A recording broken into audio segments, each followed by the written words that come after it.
जय हिंद मेरे प्यारे विद्यार्थियों, स्वागत करते हैं आपका हम अपने चैनल पे।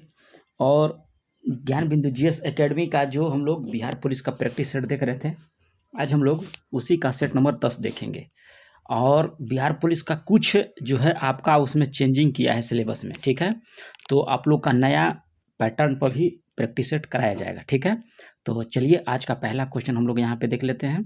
और 1 से लेकर 9 तक और अगर आप लोग सेट नहीं लगाए होंगे तो प्लेलिस्ट में जाइएगा और वहाँ पे आपको सारा सेट मिल जाएगा। और इसमें ज़्यादा कुछ पैटर्न का चेंजिंग नहीं दिया गया है। और जीके है तो सारा जीके वही है, मैथ है तो सारा मैथ वही है, तो इस पर भी आप लगा सकते हैं, ठीक है। तो चलिए आज का पहला क्वेश्चन हम लोग यहाँ पे देख रहे हैं, क्या कह रहा है। पहला क्वेश्चन इसमें कह रहा है कि काकोरी केस की अभिव्यक्ति के बचाव हेतु किसकी अध्यक्षता में बचाव समिति का गठन किया गया था। तो अध्यक्षता याद रखिएगा कि गोविंद बल्लभ पंत हो जाएंगे। ऑप्शन ए यहाँ पे आपका राइट हो जाता है। नेक्स्ट क्वेश्चन यहाँ दिया है कि किस वर्ष बंगाल के मैदानपुर में जिले में कह रहा है कि जातीय सरकार की स्थापना हुई थी। तो ये आपको हुआ था 1942 ईस्वी में। ऑप्शन डी को आप यहाँ पे टिक कर लीजिएगा, 1942 ईस्वी में। ज़्यादा हम लोग डिस्कस नहीं करेंगे क्योंकि ज़्यादा डिस्कस करने पर वीडियो लंबा हो जाता है और जिससे आप लोग स्किप कर देते हैं। सिर्फ हम लोग प्रैक्टिस करेंगे, बाकी तो आप लोग सब पढ़ ही लेते हैं। कौन सा गवर्नर जनरल का राय कि रियासतों में अहस्तक्षेप की नीति का समर्थन किया था। तो ये आपको किया था कौन, सर जॉर्ज बारलो के द्वारा। ऑप्शन बी को आप यहाँ पे राइट हो जाता है। नेटिव ओपिनियन नामक अंग्रेजी पत्रिका का संपादन कौन थे। नेटिव ओपिनियन कह रहा है, तो ये आपको संपादन हो जाएंगे वी.एन. मांडलिक। ऑप्शन सी को आप यहाँ पे टिक कर लीजिएगा। चलिए नेक्स्ट क्वेश्चन हम लोग यहाँ पे देख लेंगे। कह रहा है कि किस सैन्य स्थल से अलंकृत हाथी के अवशेष आपको मिले हैं। किस सैन्य स्थल से कह रहा है कि अलंकृत जो है आपको हाथी के अवशेष मिला है। तो आपको चनहुदड़ो से याद रखिएगा, चनहुदड़ो इसमें हो जाएंगे। नेक्स्ट क्वेश्चन यहाँ पे हम लोग देख लेते हैं कि निम्न में से कह रहा है कि किस अभियान का संबंध जो है मोहम्मद बिन कासिम से था। तो किस अभियान पूछ रहा है, तो यहाँ पे हो जाएगा आपको देवल अभियान, सेहबान अभियान और अरोर अभियान, ठीक है। तो ये तीनों अभियान जो है आपको मोहम्मद बिन कासिम से है, तो उपयुक्त हो जाएगा आपका सभी। अगला क्वेश्चन यहाँ पे दिया है, कह रहा है कि वित्त को वर्ग तथा वर्ग को वृत्त में बदलने का नियम निम्न में से किसने प्रस्तुत किया था। कह रहा है कि वृत्त को वर्ग में बदल दीजिए और वर्ग को वृत्त में बदल दीजिए। तो यह नियम जो है आपको दिया गया था बोधायन के द्वारा। ऑप्शन ए को आप यहाँ पर टिक कर लीजिएगा, बोधायन। कौन से संत दिल्ली के चिराग के नाम से अधिक प्रसिद्ध है। दिल्ली के चिराग के नाम से, तो आपको नसरुद्दीन अहमद को याद रखिएगा कि दिल्ली के चिराग के नाम से जाना जाता है। नेक्स्ट क्वेश्चन दिया है कि शांति को खतरा नाम से श्वेत पत्र किस देश ने जारी की है। शांति को खतरा, तो ये आपको जारी किया गया है अमेरिका को। शांति को कह रहा है कि खतरा नाम से श्वेत पत्र किस देश ने जारी किया, तो आपको हो जाएगा अमेरिका। राष्ट्रीय स्वयंसेवक संघ की स्थापना कब और किसने किया था। तो ये आपको किया था 1925 ईस्वी में के.वी. हेडगेवार के द्वारा। ऑप्शन बी को आप यहाँ पे सही कर लीजिएगा। नेक्स्ट है कि किस तीर्थकर का जन्म जो है मिथिला में हुआ था। तो किस तीर्थकर का हुआ था, तो आपको यहाँ हो जाएगा मल्लीनाथ जो थे, इनका जन्म जो है आपको मिथिला में हुआ था। और ये जैन धर्म के 19वें तीर्थकर थे, याद रखिएगा। और इनका प्रतीक चिन्ह था कलश, ठीक है। चलिए नेक्स्ट क्वेश्चन हम लोग यहाँ पे देख लेंगे। बिहार स्टूडेंट कॉन्फ्रेंस की स्थापना कब हुआ। तो ये आपका स्थापना हुआ था आपको 1906 ईस्वी में। बिहार स्टूडेंट कॉन्फ्रेंस की स्थापना जो है आपको 1906 ईस्वी में किया गया था, कृष्ण सिंह और तेजेश्वर प्रसाद के द्वारा। कृष्ण सिंह और तेजेश्वर प्रसाद। यहाँ मैथ का सवाल दिया गया है, तो मैथ का आंसर हम आपको बता देते हैं। 13 का आप लोग लगा लीजिएगा, 13 के निकल गया बी नंबर, ठीक है। 4-10 का भी आपका हो जाएगा बी नंबर। ये भी मैथ दिया गया है। वीडियो को पॉज कर लीजिएगा क्योंकि मैथ का क्वालिटी जो है बहुत ही अच्छा इसमें दिया गया है, तो बना लीजिएगा। चलिए अगला इसमें दिया है 16 नंबर। 16 नंबर में मैथ है आपका एप्पल हो जाएगा। 17 नंबर में भी आपका मैथ दिया गया है। 17 का आंसर आपको हो जाएगा बॉल। 18 देख लेते हैं। 18 में भी आपका मैथ का दिया है, बॉल हो जाएगा। 19 में भी आपका मैथ है। चलिए 20 नंबर यहाँ पे देख लेते हैं। 20 नंबर क्वेश्चन जो है आपका बॉल हो जाएगा। 21 नंबर क्वेश्चन हम लोग यहाँ पे देख लेंगे। 21 नंबर में भी आपका मैथ है, तो आप वीडियो को पॉज कीजिएगा और बना लीजिएगा, ठीक है। डॉग हो जाएगा। 22 नंबर क्वेश्चन देखिए यहाँ पे चुनाव से रिलेटेड है, तो एक क्वेश्चन आपका चुनाव से रहेगा ही रहेगा। तो चुनाव से जितना भी क्वेश्चन टाइप का रहता है वो आप सारे बना लीजिएगा। चलिए 23 नंबर क्वेश्चन की हम लोग यहाँ बात कर लेंगे। तत्वों के कराय के रासायनिक गुणों और संयोजी इलेक्ट्रॉन के माध्यम के संबंध में कराय के विषय में असत्य कथन कौन सा दिया गया है। तो इसमें हो जाएगा कि संयोजी इलेक्ट्रॉन की ऊर्जा परमाणु में उपस्थित अन्य इलेक्ट्रॉन की अपेक्षा आपका कम होती है। ये आपका यहाँ पे कथन जो है गलत दिया गया है। चलिए नेक्स्ट क्वेश्चन हम लोग यहाँ पे देख लेंगे कि सिरका का पारा पूछ रहा है कि पीएच मान कितना होता है। तो सिरका का पीएच मान आपको होता है 2.4, ठीक है। समुद्री जल का आपको होता है 8.4, याद रखिएगा। और रक्त का होता है आपका 7.4, ये भी आप याद रखिएगा। लार का होता है 6.5, ठीक है। लार का नींबू का होता है 2.2। चलिए अगला क्वेश्चन हम लोग यहाँ पे देख लेंगे। कपूर में कह रहा है कि वायु का विलयन कैसा विलयन है। कपूर में कह रहा है कि वायु का विलयन कैसा विलयन है। तो ये आप विलयन याद रखिएगा कि ठोस में गैस का विलयन है, ठीक है। चलिए अगला क्वेश्चन हम लोग यहाँ पे देख लेंगे। कह रहा है कि निम्न में से कौन सा बेरियम का अयस्क दिया गया है। तो बेरियम का अयस्क हो जाएगा आपका बेराइट। अगला है कि लोहे में लगा जंग रासायनिक रूप से होता है। तो ये आपको होता है फेरस ऑक्साइड का, ठीक है। ऑप्शन ए हो जाएगा। कैल्शियम कार्बाइड जल की प्रतिक्रिया के साथ कराए कि कौन सा गैस उत्पन्न करेगा। तो ये आपको एसिटिलीन गैस। मीठे शीतल पेय यानी कि सॉफ्ट ड्रिंक का प्रमुख घटक क्या है। तो ये आपको हो जाएगा कार्बन डाइऑक्साइड, ठीक है। चलिए अगला क्वेश्चन हम लोग यहाँ पे देख लेंगे। नेक्स्ट क्वेश्चन कह रहा है कि निम्नलिखित खनिजों में से किस एक में कह रहा है कि मुख्यतः सिलिका होता है। तो सिलिका आप याद रखिए हो जाएगा क्वार्ट्ज। नेक्स्ट क्वेश्चन यह है कि सांड के शुक्राणु को रखते हैं, तो ये आपको रखा जाता है तरल नाइट्रोजन में। नाइट्रोजन के कह रहा है कि निम्नलिखित ऑक्साइडों में से कह रहा है कि कौन सा एक नाइट्रिक अम्ल एनहाइड्राइड के रूप में जो है जाना जाता है। तो ये आपको N2O5 याद रखिएगा कि एनहाइड्राइड के रूप में जाना जाता है।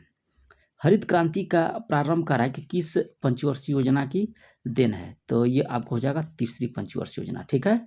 और तीसरी पंचवर्षीय योजना जो था आपको 61 से 66 था, ठीक है, जो सैंडी सुब्रमण्य चक्रवर्ती और महालोबोनिस मॉडल पर आधारित था। तीसरी 34 नंबर क्वेश्चन यहाँ पे दिया है कि भारतीय अंगूर प्रसंस्करण बोर्ड का मुख्यालय कहाँ है। तो ये आपका मुख्यालय पड़ता है पूना में। भारत में औद्योगिक नीति पुनः कब लाई गई थी। तो ये आपको 1956 ईस्वी में जो है पुनः लाया गया था, ठीक है। आज़ादी के बाद प्रथम पूछेगा तो अब 6 अप्रैल 1948 को लाया गया था, ठीक है। और नई नीति जो है आपको 24 जुलाई 1991 को किया गया था। और यहाँ भारत में कह रहा है कि औद्योगिक नीति पुनः कब ला गई, तो 1956 में हो जाएगा। नेक्स्ट क्वेश्चन यहाँ पे दिया है, कह रहा है कि भारतीय लघु उद्योग विकास बैंक यानी सिडबी का स्थापना कब किया गया। तो सिडबी की स्थापना जो है आपको किया गया था 1990 ईस्वी में सिडबी। अब इसका मुख्यालय है तो आपका लखनऊ में, ठीक है। चलिए नेक्स्ट क्वेश्चन दिया है कि महाजन समिति का संबंध किससे था। तो ये आपको चीनी उद्योग से था महाजन समिति का। गोइपिरिया समिति का संबंध आपको बैंक सेवा सुधार से है। सत्यम समिति वस्त्र से है। और मीरा सेठ समिति आपका हथकरघा से है। जीरो बेस बजटिंग सिद्धांत का प्रतिपादन किसने किया था। तो पीटर पायर के द्वारा, याद रखिएगा पीटर पायर के द्वारा जो है किया गया था। प्रच्छन्न बेरोजगारी सिद्धांत किसके द्वारा दिया गया। तो रेगनर नर्स के द्वारा। इष्टतम करारोपण का सिद्धांत आपको अर्थन लैफर के द्वारा दिया गया था। और न्यूनतम त्याग का सिद्धांत JS मिल के द्वारा दिया गया था। तो जितना भी इंपॉर्टेंट फैक्ट बता रहे हैं ये आप लोग दिमाग में नोट कर लीजिएगा, या जो नहीं समझ में आए वो आप वीडियो को पॉज करके फिर दोबारा सुनिएगा और कॉपी पे नोट डाउन कर लीजिएगा। खादी एवं ग्रामीण उद्योग आयोग की स्थापना किस पंचवर्षीय योजना में किया गया। तो ये आपको था दूसरी पंचवर्षीय योजना, ठीक है, 1956 ईस्वी में। नेक्स्ट क्वेश्चन हम लोग यहाँ पे देख लेंगे 40 नंबर। 40 में देखिए रीजनिंग का सवाल है। तो इसमें कह रहा है कितना त्रिभुज है। तो गिन लीजिएगा, आंसर बता देते हैं इसका 25 हो जाएगा, 25 त्रिभुज। आगे देखिए यहाँ पे कह रहा है कि देखिए यहाँ पे भी आपका रीजनिंग है। 41 का आपका आंसर निकल जाएगा B। चलिए 42 का हम लोग देख लेते हैं। 42 का हो जाएगा आपका एप्पल। ठीक है, चलिए कह रहे हैं कि उस विकल्प का चयन करें जो अन्य 3 से आपका अलग है। ठीक है, कोयल दिया है, पक्षी दिया है, बुलबुल और कबूतर। यहाँ पे पक्षी जो है अलग हो जाएगा। डीआरडीओ का कह रहा है कि सर्वत्र क्या है, तो ये आपको हो जाएगा कि मोबाइल सेतु निर्माण सुविधा। ठीक है, चलिए अगला है कि 20 के दांत कहानी के लेखक कौन है। 20 के दांत का, तो ये आपको कहानी के लेखक हो जाएंगे नलिन बिलोचन शर्मा।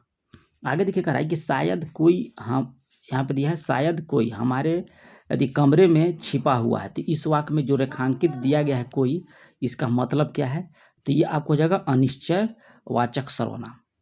चलिए अगला यहाँ पे देख लेते हैं 47 नंबर। कह रहा है कि वाच्य कितने प्रकार के होते हैं, तो वाच्य आपको हो जाएगा 3 प्रकार के। ठीक है, कौन कौन, कृतज्ञवाचक, कर्मवाचक और भाववाचक। जिस वाक्य से कह रहा है कि आश्चर्य का बोध होता है उसे क्या बोला जाता है, तो उससे विस्मयवाचक कहा जाता है। अगला है कि जो शब्दांश किसी शब्द के अंत में जुड़कर उसके अर्थ या भाव में परिवर्तन कर देता है उसे क्या बोला जाता है, तो उससे बोला जाता है आपको प्रत्यय। गुलाब फूलों में कह रहा है कि श्रेष्ठ है, वाक्य में फूल कौन सी संज्ञा है, तो ये आपको हो जाएगा जातिवाचक। अगला दिया है कि यह पुस्तक वही है जो मेरे पाठ्यक्रम में है, वाक्य में निश्चयवाचक सर्वनाम शब्द कौन सा है, तो ये हो जाएगा यह जो है आपको निश्चयवाचक सर्वनाम हो जाएगा। आगे दिया है कि आह कितना सुंदर दृश्य है, वाक्य किस प्रकार का है, तो ये आपको हो जाएगा विस्मयवाचक प्रकार का। गलनांक और दाब के संबंध में कह रहा है कि कौन सा कथन यहाँ पे सत्य नहीं दिया गया है। ठीक है, तो इसमें आप याद रखिएगा कि किसी भी पदार्थ का संकुचन अथवा प्रसार से दाब बढ़ाने पर गलनांक का कोई संबंध नहीं होता है। इस दाब बढ़ाने से गलनांक हर स्थिति में कम हो जाती है। ये आपका कथन जो है यहाँ पे असत्य दिया गया है, डी नंबर।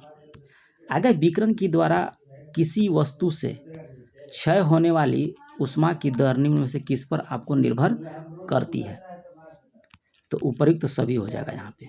ठीक है, चलिए नेक्स्ट क्वेश्चन कह रहा है कि जब समान आवृत्ति या आयाम की 2 ध्वनि तरंगे एक साथ किसी बिंदु पर पहुंचती है तो उस बिंदु पर ध्वनि की ऊर्जा का पुनः कह रहा है कि वितरण हो जाता है, तो इस घटना को क्या बोला जाता है, तो ध्वनि का व्यक्तीकरण। वायुमंडलीय दाब की पहली बार गणना किसने किया था, तो आपको वान गिवरिंग के द्वारा। नेक्स्ट क्वेश्चन कह रहा है कि पृथ्वी के तल के अति निकट चक्कर लगाने वाले उपग्रह की कक्षीय चाल लगभग कितना होता है, तो याद रखिएगा चाल होता है 8 किलोमीटर प्रति सेकेंड। प्रत्यास्थ गुणांक का एसआई मात्रक पूछ रहा है, तो ये एसआई मात्रक याद रखिएगा न्यूटन प्रति मीटर स्क्वायर होता है। आगे दिया कि रिएक्टर स्केल में प्रत्येक पाठ्यांक पिछले पाठ्यांक से कितना गुना जो है अधिक परिणाम को दर्शाता है, तो 10 गुना। वैश्विक स्तर पर कह रहा है कि चलने वाली निम्न में से कौन सी पवन जो है गर्म और शुष्क स्थानीय पवन होता है, तो ये आपको हो जाएगा वर्गर्स। चलिए 61 नंबर क्वेश्चन हम लोग यहाँ पे देख लेंगे। 61 नंबर क्वेश्चन यहाँ पे दिया है, कह रहा है कि निम्न में से किस प्रक्रिया से मृदा की आर्द्रता रुक जाती है, तो आपको मल्य बनाना। ठीक है, चलिए 62 नंबर क्वेश्चन हम लोग यहाँ पे देख लेंगे। और अभी तक अगर आप लोग चैनल को सब्सक्राइब नहीं किए होंगे तो कर लीजिएगा, क्योंकि ऑनलाइन माध्यम से जितना भी सेट प्रैक्टिस होता है, चाहे बिहार दरों का हो, चाहे बिहार एसएससी का हो, चाहे सचिवालय का हो, किसी भी प्रकार का हो, आपको सारा सेट यहाँ पे मिलेगा।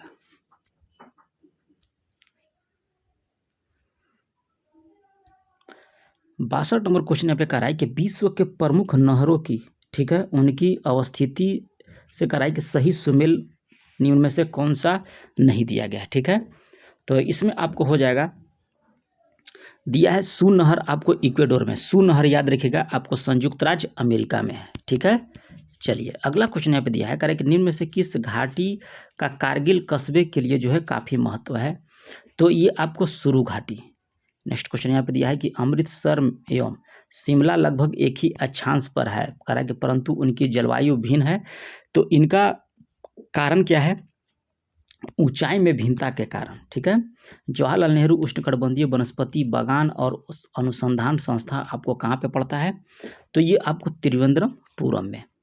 आगे देख लेते हैं, पश्चिम रेलवे का मुख्यालय पूछ रहा है, तो ये पश्चिम रेलवे का मुख्यालय आपको पड़ता है जबलपुर में, ठीक है। पूर्व मध्य रेलवे आपको हाजीपुर है, और मुंबई में आपका है पश्चिम रेलवे, और बिलासपुर में आपका दक्षिण पूर्व मध्य रेलवे है। आगे कह रहा है कि वर्ष 2011 की जनगणना के अनुसार बिहार के किस जिले में सबसे कम नगरीकरण हुआ है? तो सबसे कम आपको हुआ है समस्तीपुर में। आगे दिया है कि बिहार में गंगा नदी की कुल लंबाई कितनी है बिहार में? तो बिहार में ये आपको 445 किलोमीटर बहती है। पौधे को संक्रमित करने वाले अधिकांश विषाणुओं में क्या होता है? तो ये आपको होता है केवल दोहरे तंतुगुच्छ वाला आरएनए। आगे कह रहा है कि वाणिज्यिक मूल वाला कॉर्क किससे प्राप्त होता है? तो ये आपको कॉर्क प्राप्त हो जाएगा क्वेकर्स के द्वारा। आगे दिया है कि निम्नलिखित में से कौन जैव निम्नीकरणीय आपका नहीं दिया गया है, ठीक है। तो आपको चांदी की पन्नी जो है आपको जैव निम्नीकरणीय नहीं है, बल्कि जूट की कटोरी है, चमड़े का थैला है और सूती वस्त्र, यानी कि पर्यावरण से जो बना हुआ, ठीक है। चलिए यहाँ पे बॉल लगा लीजिएगा। कह रहा है कि कौन से नियत तापी यहाँ पे प्राणी दिया गया है? नियत तापी, तो ये आप याद रखिएगा ब्लू व्हेल हो जाएगा। AB रक्त समूह में आपका जो होता है क्या होता है? तो एंटीबॉडी नहीं पाया जाता है AB रक्त समूह में। मानव शरीर का कह रहा है कि तापक्रम के संबंध में कौन सा यहाँ पे सत्य दिया गया है, ठीक है। तो सत्य यहाँ पे हो जाएगा आपका 74 का, कि न ही जोड़ों में घटाते हैं और ना ही गर्मियों में बढ़ता है। याद रखिएगा कि मानव शरीर में कह रहा है कि तापक्रम का संबंध में सत्य है, तो ना ही जाड़ों में यह घटता है और ना ही गर्मियों में बढ़ता है, यानी कि हर समय यह समान रहता है। नेक्स्ट क्वेश्चन कह रहा है कि शहद जिसमें शर्करा की उच्च सांद्रता पाई जाती है, सांद्रता नहीं है क्यों? सड़ता नहीं है क्यों? तो आपका जो होता है इसमें ऑप्शन यहाँ पे दिया गया है कि उच्च प्रासरणीय समर्थ के घोल से पानी निकल जाने के कारण जो है जीवाणु सक्रिय अवस्था में जीवित नहीं रह पाते हैं। तो ऑप्शन सी आपका यहाँ पे सही हो जाएगा। आगे कह रहा है 76 नंबर में कि निम्नलिखित में से कौन सा एक जो है स्वास्थ्य समस्या फ्लोराइड की कमी के कारण आपको होती है? तो ये आपको होती है दांतों का क्षरण, बॉपनियन, ठीक है। कैनियन क्या है? तो कैनियन आपको हो जाएगा कि बंद डिब्बों में फल संरक्षण का तरीका। आगे देखिए क्या कह रहा है। 1862 में लॉर्ड कैनिंग ने 3 भारतीयों को विधान परिषद में मनोनीत किया। निम्न में से कौन सा इसमें शामिल नहीं है? तो पंजाब के शासक इसमें शामिल नहीं था। सर दिनकर राव थे, बनारस के राजा थे और पटियाला के महाराज थे। लिखित संविधान की अवधारणा किस देश की देन है? तो ये आपको फ्रांस की। भारतीय संविधान का कह रहा है कि अनुच्छेद 28 प्रावधान करता है, तो ये आपको करता है कुछ शैक्षणिक संस्थाओं में धार्मिक शिक्षा या धार्मिक उपासना से उपस्थित होने के बारे में स्वतंत्रता। आगे दिया कि कौन सा प्रावधान जो है अनुच्छेद 39 के संबंध में आपको असत्य दिया गया है? तो मातृत्व सुरक्षा हेतु सहायता उपबंध, ये आपका यहाँ पे 39 के तहत जो गलत है। अगला दिया है 82 नंबर में कि संविधान संशोधन अधिनियम के द्वारा लोकसभा और राज्य विधानसभाओं में अंगोल भारतीय समुदाय के व्यक्ति हेतु स्थानों के आरक्षण का जो है प्रावधान निष्पादित कर दिया गया है। तो ये आपको किया गया था 104वां संविधान संशोधन के द्वारा। ये आपको कब हुआ था? ये आपको हुआ था 2020 में, ठीक है। चलिए आगे के अनुच्छेद 269 के संबंधित करों के केंद्र के द्वारा लगाया तथा एकत्रित किया जाता है, परंतु इसकी प्राप्ति को किसके द्वारा निर्धारित रीति से राज्यों में बांट दिया गया है? तो इसका आंसर आपको निकल के आएगा 83 का, बॉल संसद के द्वारा, ठीक है। चलिए अगला क्वेश्चन हम लोग यहाँ पे देख लेंगे। कह रहा है कि संविधान के किस अनुसूची में असम, मेघालय, त्रिपुरा और मिजोरम के जनजातीय क्षेत्रों के बारे में पृथक व्यवस्था की गई है और उनके प्रशासन के लिए जो है उपबंध किया गया है? तो ये आपको 6ठी में। आगे है कि मानव अधिकार आयोग किस प्रकार की संस्था का निकाय है? तो ये आपको पड़ता है संविधिक निकाय, स्वतः निकाय। यहाँ पे कह रहा है कि राज्य के विधानमंडल के सत्र, सत्रवासन और विकटन से जुड़ा अनुच्छेद है, ठीक है। जुड़ा अनुच्छेद यहाँ पे बताना है। तो अनुच्छेद आपको हो जाएगा 174, जो राज्य के विधानमंडल के सत्र, सत्रवासन और विकटन से आपका संबंधित है, ठीक है। चलिए 87 नंबर क्वेश्चन हम लोग यहाँ पे देख लेंगे। कह रहा है कि भारत के संविधान के समवर्ती सूची का अवधारणा ग्रहित की गई है। तो समवर्ती सूची आपको ऑस्ट्रेलिया के संविधान से लिया गया है। आगे देखिए यहाँ पे कह रहा है कि प्रेफिक्स चूज द करेक्ट है, ठीक है। तो यहाँ पे आंसर निकल के आ जाएगा 88 के आपका कैट। 89 का देख लीजिए, 89 का आपका हो जाएगा बॉल। चलिए द अपोजिट का पूछ रहा है लॉजिकल का, तो 90 का आपको आंसर जो हो जाएगा लॉजिकल का अपोजिट आइलॉजिकल। एडजेक्टिव फ्रॉम द क्वायरल का पूछ रहा है, तो 91 का आंसर आपको हो जाएगा क्वेरिसन। The correct meaning admits to be correct touched है, तो 92 का आंसर हो जाएगा आपको ग्रेटफुल। 93 का आंसर आपको हो जाएगा देख लीजिए एप्पल हो जाएगा, ठीक है। 94 का ट्रांसलेशन दिया है कि वह परीक्षा पास कर सकता है, तो यहाँ पे हो जाएगा he could pass the exam. आगे देखिए यहाँ पे दिया है आई thinks India will be 2020 cricket match, ठीक है। एरर यहाँ पे कर रहा है, तो एरर इसमें आपको हो जाएगा नो एरर, इसमें कोई एरर नहीं दिया गया है। इसरो ने कहा है कि 2 सितंबर 2023 को अपने पहले सूर्य मिशन आदित्य L1 का प्रक्षेपित किया है। इसमें कह रहा है कि कितने अलग अलग पेलोड लगे हुए हैं, तो आपको 7 पेलोड लगा हुआ है। संपन्न दिवस जो है समर्पण दिवस कब मनाया जाता है, तो आपको 11 फरवरी को। हरिमोह शक्ति सैन्य अभ्यास 2023 जो है किन देशों के बीच आयोजित हुआ जाता है, तो भारत और मलेशिया के बीच। आगे कह रहा है कि अंतर्राष्ट्रीय बौद्धिक संपदा सूचकांक 2024 में भारत का स्थान पूछ रहा है, तो आपको 42 हो जाएगा। नेक्स्ट क्वेश्चन दिया है कि 2023 की फॉर्चून ग्लोबल 500 सूची में कह रिलायंस इंडस्ट्रीज को कौन सा स्थान दिया गया है, तो आपको 88वां स्थान, ठीक है। तो ये रहा आप लोग का प्रैक्टिस सेट, और जैसे ही आपका नया सिलेबस का पैटर्न पे आएगा वो भी आपको प्रैक्टिस सेट दिया जाएगा। तो अगर अभी तक आप लोग चैनल को सब्सक्राइब नहीं किए हैं तो चैनल को सब्सक्राइब कर लीजिएगा, बेल आइकन को दबा लीजिएगा। तो मिलते हैं नेक्स्ट वीडियो में, तब तक के लिए धन्यवाद।